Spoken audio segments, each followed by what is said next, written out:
Welfare conditionality in the benefit system did very little to move disabled people in our study closer to the paid labour market.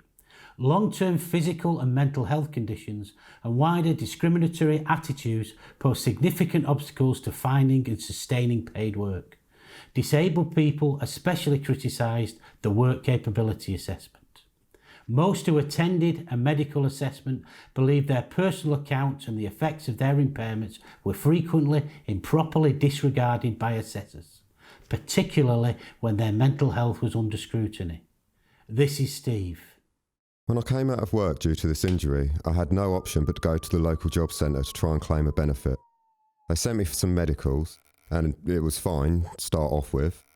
Then 6 months later, I had another medical there, and they rejected it. They said I was fit for work.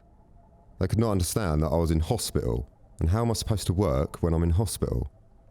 I had to go up to a certain hospital every day for 4.5 months, but they still expected that some employer is going to employ me while I'm doing that. Sanctions universally triggered a range of profoundly negative outcomes, including debt, poverty, and reliance on charities to meet basic needs.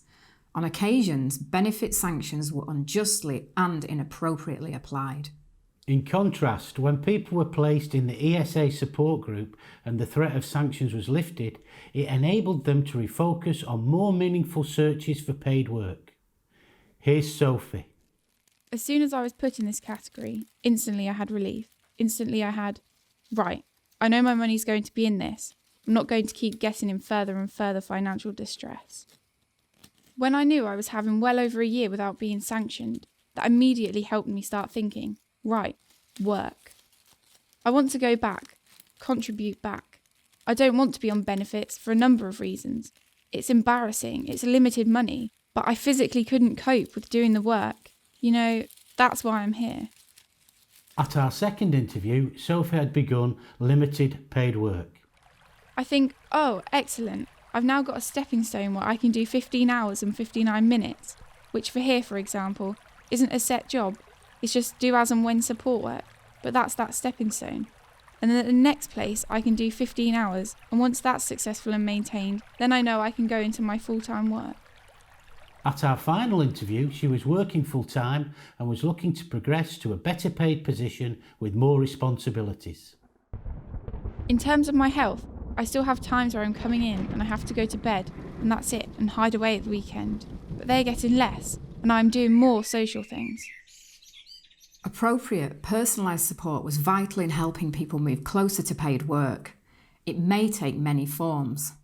John was perhaps the most striking case among disabled people of a successful transition from welfare into sustained employment. It was enabled by the exercise of discretion and support by a sympathetic job centre advisor. After I'd lost everything, I had to sign on again. My advisor this time was absolutely fantastic. Couldn't praise him enough. I explained my situation. I said, look, I'm a drug addict and I'm doing my best to get clean. I'm in recovery. And he was just really supportive. He wasn't on my case, he was encouraging, brilliant. He hasn't just let me get away with it. He's been, what about this training course? Go for that. He could have sanctioned me on numerous occasions. Before I came here, all I was interested in was drugs. I was at rock bottom. I had no family, no friends. I had nothing apart from the clothes on my back. I can honestly say that this place saved my life. It's no exaggeration, it's really just turned my life around completely. We recommend that the government should stop using sanctions in the incapacity benefit system and should replace the failing work capability assessment. The priority should be to offer high quality support to disabled people who want to work.